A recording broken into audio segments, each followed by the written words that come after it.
Becky Mardani untuk mengambil undian daftar pertanyaan dari Fishball. Akan diambil huruf apa oleh panelis Becky Mardani malam hari ini? Sudah diambil bolanya? C, oke. Sumber daya manusia huruf C. C.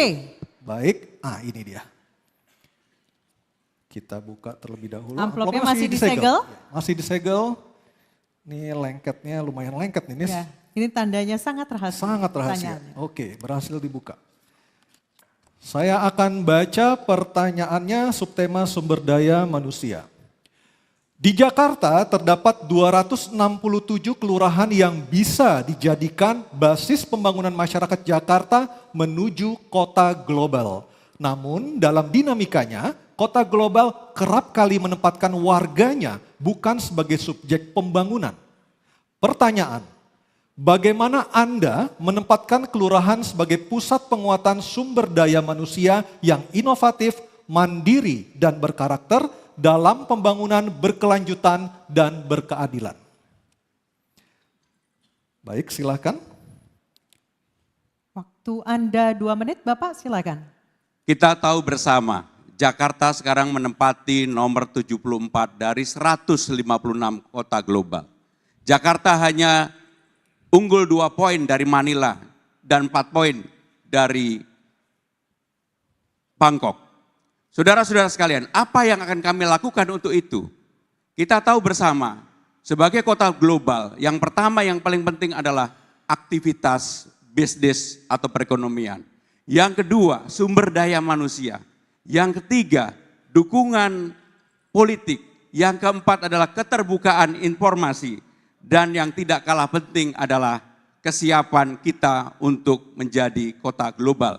Untuk itu, sumber daya manusia menjadi sangat penting dalam penilaian untuk indeks kota global.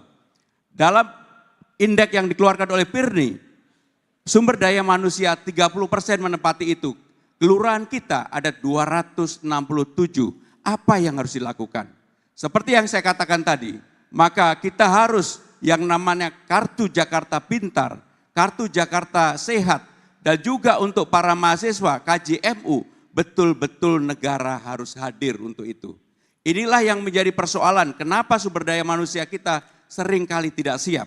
Termasuk yang sudah saya katakan tadi, maka pemerintah berkewajiban untuk menyiapkan job fair selama 3 bulan sekali di kantor kecamatan, bahkan kalau perlu di kantor kelurahan.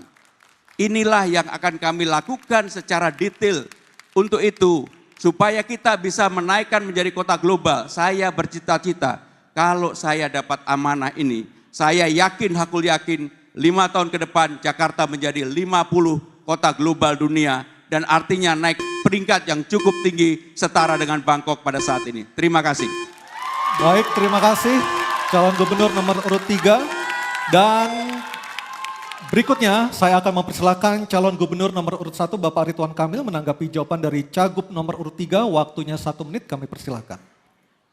Bapak Ibu warga Jakarta, kenyataannya tidaklah mungkin urusan Jakarta dibereskan sentralisasi dari balai kota. Konsep Ridho adalah DKI, desentralisasi, kolaborasi, dan inovasi. Kelurahan itu adalah ujung ASN, di bawah kelurahan ada RW, itulah kenapa kita akan demokratisasi warga-warga Jakarta yang pintar untuk mendesain sendiri versi globalnya mereka dengan cara apa? Diberi anggaran 200 juta per tahun per RW, total 1 miliar selama 5 tahun, insentif RT RW, Dasawisma, PKK, Posyandu semua juga dinaikkan. Kombinasi ini bayangkan, ada rapat di 2.700 RW dibimbing oleh Pak Lurah untuk mendesain masa depannya sendiri. Gubernur bisa ngurus yang besar-besar, di level ujung bisa oleh Lurah dan para RW yang diberdayakan. Terima kasih. Baik, terima kasih. Cagup selanjutnya, calon Gubernur nomor urut 2, Bapak Dharma Pongrekon. Oke, tenang dulu boleh? Oke, thank you. Bapak Dharma Pongrekun, kami silakan untuk menanggapi jawaban dari Cagup nomor 3, waktu Anda 1 menit, silakan. Penguatan sumber daya manusia artinya ada masalah dengan sumber daya manusia, ada masalah dengan manusia. Manusia bukan hanya tubuh tapi jiwa. Sehingga masalah adab itu harus dibenahi dulu. Sehingga kemauan untuk bekerja itu menjadi tinggi, menjadi tanggung jawab dari keluarga. Dan persoalan yang harus kita identifikasi adalah apa? Kita harus tahu ada masalah apa yang terpenting. Ada masalah persaingan di dalam pekerjaan. Di mana Jakarta, gubernur sebagai ayah daripada warga Jakarta, itu harus mendahulukan yang ber-KTP Jakarta. Karena ternyata banyak yang masuk ke Jakarta dan itu membuat banyak dari warga Jakarta yang tidak punya kesempatan diterima di suatu pekerjaan. Akibat dari apa? Akibat belum atau kurang dipercayanya. Dengan program jaminan Babe, maka kami sebagai gubernur akan menjadi waktu habis. Kita berikan aplaus yang paling meriah untuk jawaban dan juga tanggapan dari 3 calon gubernur ini. Terakhir masih ada? Masih ada lagi ya? Calon gubernur, Oke, ke calon gubernur nomor urut 3, Bapak Pramono Anung untuk merespon tanggapan dari kedua calon gubernur nomor urut 1 dan juga nomor urut 2 tadi. Waktu Bapak 1 menit, silakan. Undang-Undang nomor 2 tahun 2004 sudah mengatur untuk keperluan RT, RW, dan kelurahan itu angkanya tidak boleh lebih dari 5%. Sehingga dengan demikian, apa yang akan kami lakukan untuk kelurahan, kami akan membangun yang disebut dengan balai rakyat. Di sanalah sumber daya manusia ditingkatkan, di sanalah kita berinteraksi, di sanalah kebudayaan dibangun, di sanalah kegotong royongan juga diciptakan.